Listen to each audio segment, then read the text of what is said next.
guys. Sorry I can't be there with you today. Anyway, let me make a couple of uh, comments the way I usually do when we start these workshops off. Um, Two things, notably. Number one, you'll notice I've left in the editor's uh, uh, biography of the author, which is fine, except for two words in the last that start off the last sentence of his uh, little note, and that is his comment is nothing happens.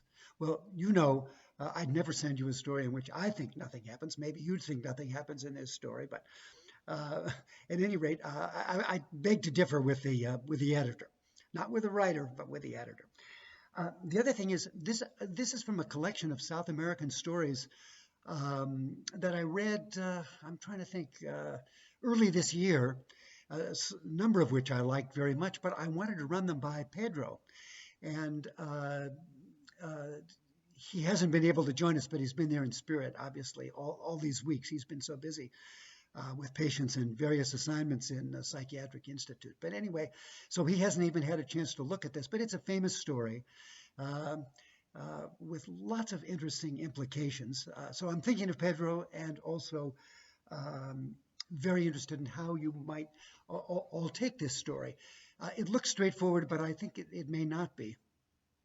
Um, the second thing is just in terms of politics. My parents, I grew up in the 40s and then early 50s. My parents were fairly typical Roosevelt Democrats. Okay, basically, which I mean, they admired him greatly, and but it wasn't. They weren't political, and other than sort of liberal and people.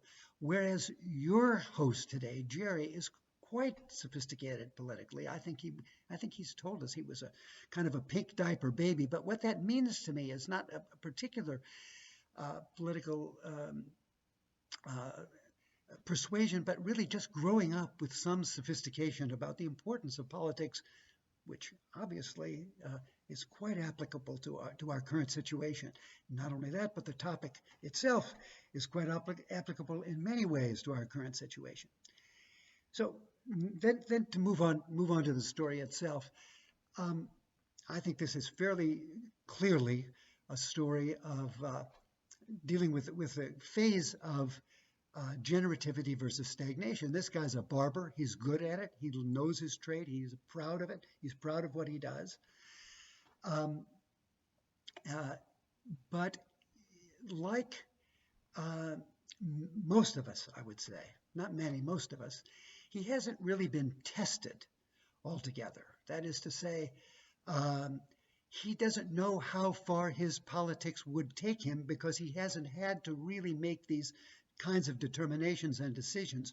So I see his self-evaluation that's going on here having to do with what would I really do? I know what I believe. I know what I care about. I know what my values are, which are 180 degrees different from the change agent, in effect, in this story. But what would I really do? Because he's never had to figure that out, and he has to figure that out, and he does figure it out in this story with whatever degree of satisfaction or not you all will discuss. But it still wouldn't work altogether as a story, I think, unless, like so many of the stories we've read and talked about, there wasn't a twist really at the end in which things really opened up. That is to say, the change agent, who is this fellow, whatever his name is, the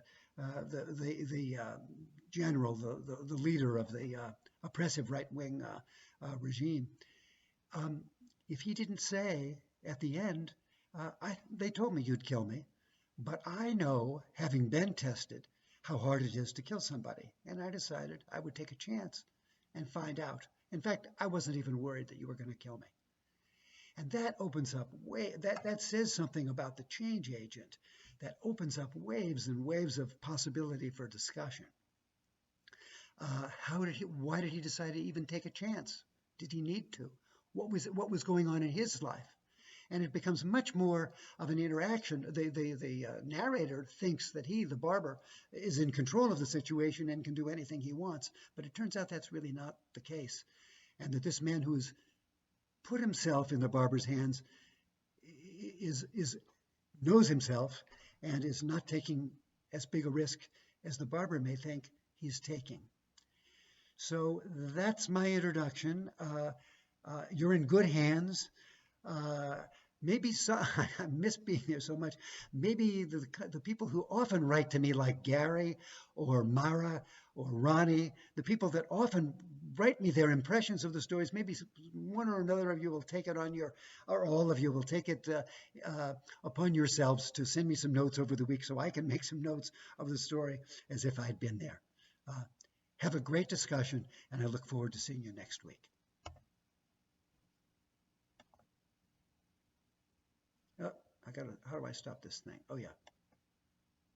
Stop taking.